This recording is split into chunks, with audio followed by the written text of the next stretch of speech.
जा रसूल उन्हनि जे जिस्म मुबारक ते तॾे जे फड़नि जा निशान हुजनि पोइ उमर जे अखियुनि मां लुड़क न ईंदा त ॿियो छा ईंदो त हुज़ूर अनवर सल्लल्लाहु अलैहि वसल्लम फरमायो ऐं उमर मां अल्लाह जो नबी रब जे तक़सीम ते राज़ी ऐं ख़ुशि आहे जेकॾहिं अल्लाह साईं मां मोहम्मद मुस्तफ़ा खे दुनिया में गुरबत ऐं फ़क़ीरी सां रखियो आहे अल्लाह जो फज़ल ऐं रब जो शुक्र हाणे इंसानो पैगंबर करीम सल्लल्लाहु अलैहि वसल्लम फरमायो उमर जंहिं काफ़िर जो दुनिया आख़िरत में हिस्सो हो उन में ईमान ऐं कलमो कोन्हे अल्लाह से उनखे दुनिया में आख़िरत वारो हिस्सो ॾिनो इहो अल्लाह जे नबीअ फरमायो अद्दुनिया सिजनुल मोमिन व जन्नतुल काफ़िर दुनिया में काफ़िर लज़्ज़त सां हूंदो आहे शराब काफ़िर वटि हूंदो ज़िना जो शौक़ काफ़िर रखंदो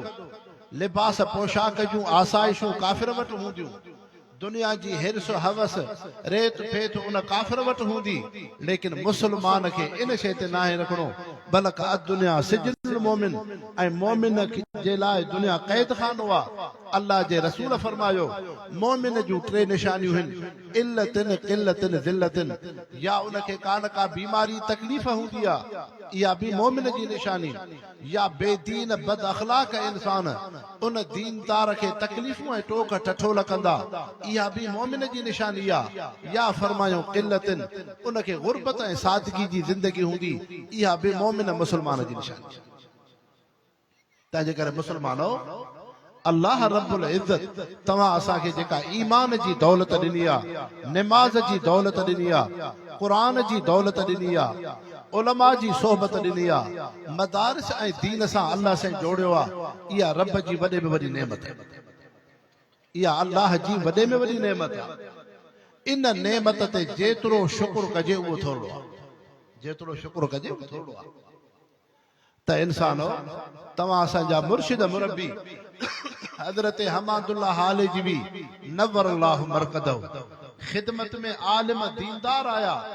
फरमायो नसीहत कयो फरमायो पुट अल्लाह सां ताल्लुक़ कामिल रब सां ताल्लुक़ कामिल फरमायो असांजा मुर्शिद मुरब्बी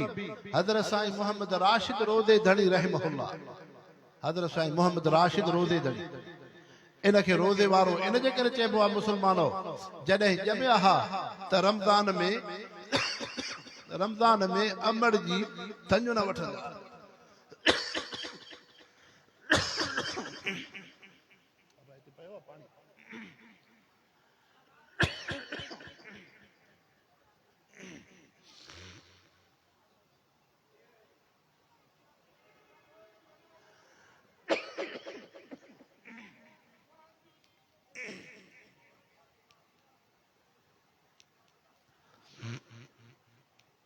त हज़रत रोज़े धणी रहमहुल्लाह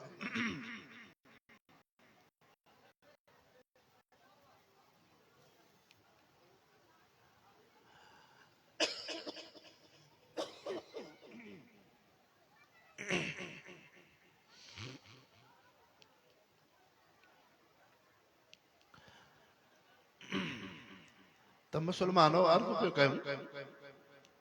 त हज़रत साईं मोहम्मद राशिद रोज़े धणी रहमहुल्लाह